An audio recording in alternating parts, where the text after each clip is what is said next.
This is a Pokemon fan, as is this and this. I, Jonathan Rosenblum, head game critic at Tibbs TV, and also a little piggy. Oink, oink, oink. Because I sure do love the slop that Game Freak continues to ladle out year after year. Pigs, aka you and me, will play anything if we're starved for content long enough. We will play through the grossest shit imaginable because we long for the days when we were fed an apple core instead of pure garbage. If Pokemon is candy, then Sword and Shield had a razor in it. Let's Go was a lifesaver because it was so easy, even a Dollard couldn't choke on it. And Arceus? Well, Arceus was half done. It was a Reese's Peanut Butter Cup, but with one missing.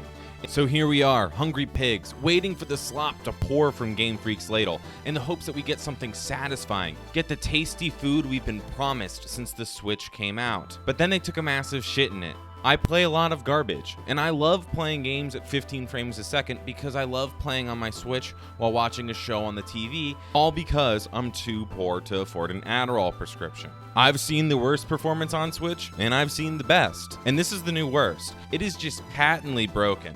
It's a Reese's cup filled with shit. It's utterly disgusting and completely destroys the concept of the meritocracy that neoliberal shills have been spilling since the towers came down.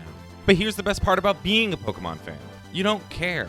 You just don't give a fuck. Or at least I don't. I mean, I have one of the best games ever made sitting on my PS5 because I have been abused so badly to the point I don't know any better. I will happily chomp through sour milk, bone, and shitty performance issues. Because in this game that's been sous vide'd for 24 hours and pure shit, there are some amazing flavors. The new Pokemon are some of the best design they've been in years. Mega Evolutions finally feel like they're doing something in the game without turning your Pokemon into a completely broken super weapon. Congrats, we finally got Pokemon to the point where it should have been in 2018. Maybe in another 4 years we can get this game running at 30 frames a second. The vibes are good though. The past and present punctuate throughout the game. And look how stupid the prehistoric legendary is. It's so dumb and backwards, I love it. It feels more like the difference between Ruby and Sapphire instead of the minor ones like in X and Y. The book-ish Pokedex system looks great, the world isn't level scaled, and multiplayer is the best it's been in years.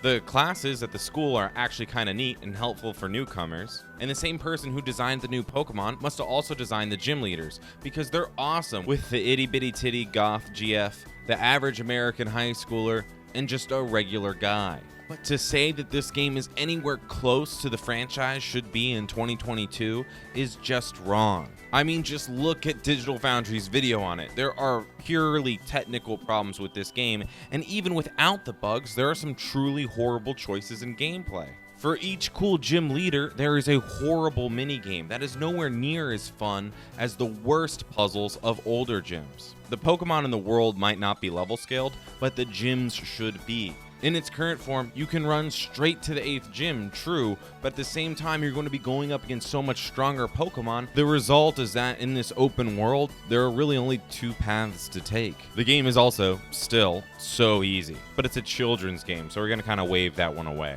It's the things like the aiming system and the battling being so much worse than it was in Arceus that makes the status of this game so horrible.